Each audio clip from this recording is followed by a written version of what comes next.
Magandang araw! Nandito na ang aralin para sa ika-7 at ika-8 linggo sa asignaturang Arts. Ang ating aralin ay Clay.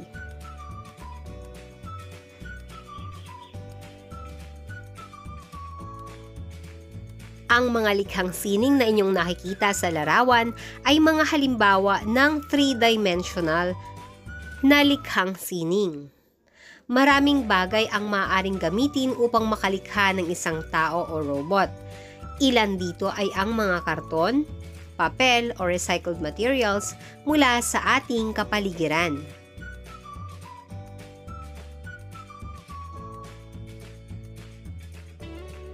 Alam mo ba kung ano pa ang maaaring gamiting bagay upang makalikha ng modelo ng isang tao? Ano-ano ang inyong mga nakikita?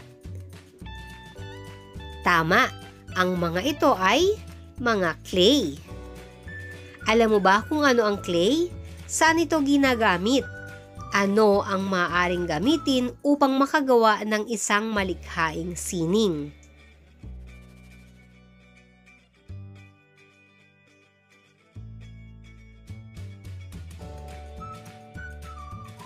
Ang clay ay maaaring gamitin upang makalikha ng magandang bagay. Narito ang mga ilang bagay na likha o gawa sa clay. Hindi ba't napakaganda at napakakukulay? Alam kong kayang-kaya nyo ring gawin ang mga ito, mga bata. Halina't pag-aralan natin kung papaano ang paglikha ng tao yari sa clay. Narito ang mga kagamitan: clay, wire, aluminum foil, wire cutter. Narito ang unang pamamaraan. Pumutol ng mga kawad gamit ang wire cutter. Gamitin ang kawad para makabuo ng hugis ng tao. Pangalawa,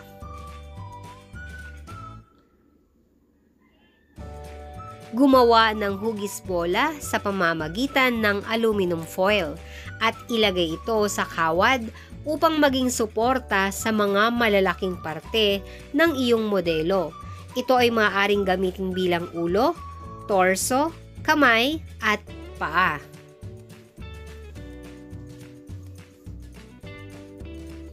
Pangatlong pamamaraan. Maglagay ng clay sa hugis na iyong ginawa.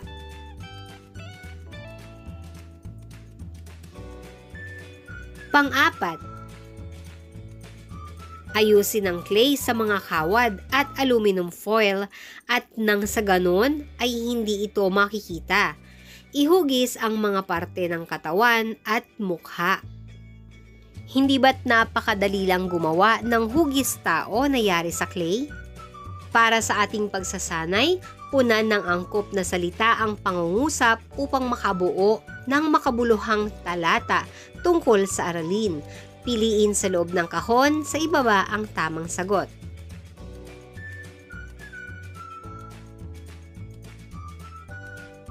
Sa paglikha ng tao gawa sa clay ay kailangang gumamit ng mga bagay na magbibigay ng hugis at balanse upang ang likhang sining ay makakatayo na mag-isa.